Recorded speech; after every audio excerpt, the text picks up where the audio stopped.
നോക്കണ്ട ഉണ്ണി, ഇത് ആമ തന്നെയാണ്, നമ്മുടെ പന്തയത്തിൽ ജയിച്ച ആ ആമയില്ലേ. കാര്യം ക്ലേ ആർട്ട് കുറെ ചെയ്തിട്ടുണ്ടെങ്കിലും കയ്യിൽ നിന്ന് ചെറുതായിട്ട് പാളി പോലെ തോന്നിയത് ഇതാണ്. പിന്നെ ലാസ്റ്റ് കഴിഞ്ഞപ്പോ നമ്മൾ എങ്ങനെയെങ്കിലൊക്കെ ശരിയാക്കി എടുക്കുമല്ലോ. ചെയ്ത് തുടങ്ങി കഴിഞ്ഞപ്പോ എനിക്കിത് എന്തിന്റെ കേടായിരുന്നു, ഞാൻ എന്തിനാണ് ഈ പണിക്ക് ഇറങ്ങി പുറപ്പെട്ടേന്നൊരു തോന്നലുണ്ടായിരുന്നു. ഒരു പ്രാവശ്യം ടൗണിൽ പോയപ്പോ വാങ്ങിച്ച് ഈ മൺചിരാത് ഒരാവശ്യമില്ലാതെ അവിടെ അനാഥപ്രേതം പോലെ കിടന്നു കഴിഞ്ഞപ്പോ ഇതിനെ പിടിച്ച് എന്തെങ്കിലും ഒന്ന് ആക്കിയേക്കാന്ന് വിചാരിച്ച് തുടങ്ങിയത്. ഐഡിയ എന്റെ എല്ലാം പിൻട്രസ്റ്റിൽ നിന്ന് കിട്ടിയതാണ്. ആമയുടെ പുറന്തോട് കുറച്ച് ഹാർഡാണല്ലോ, അതുകൊണ്ട് ക്ലേ കുറച്ച് അധികം കട്ടിയിൽ പരത്തിയിട്ട് ഇതേപോലെയൊക്കെ സെറ്റ് ചെയ്ത് കൊടുത്തിട്ടുണ്ട്.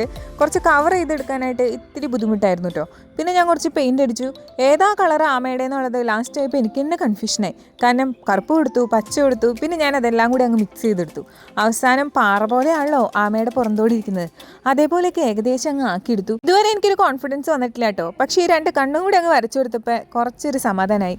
ഏകദേശം ഒരു ആമയുടെ ലുക്കൊക്കെ എത്തി. പിന്നെ കുറച്ച് ബ്ലഷ് ഇട്ട് കൊടുത്തു. അതിൻ്റെ ഒരു ആവശ്യം എനിക്ക് ഉണ്ടായിരുന്നില്ല. അപ്പോൾ എങ്ങനെയാ, നിങ്ങൾക്ക് ഇഷ്ടപ്പെട്ടോ നമ്മുടെ ആമക്കുട്ടനെ?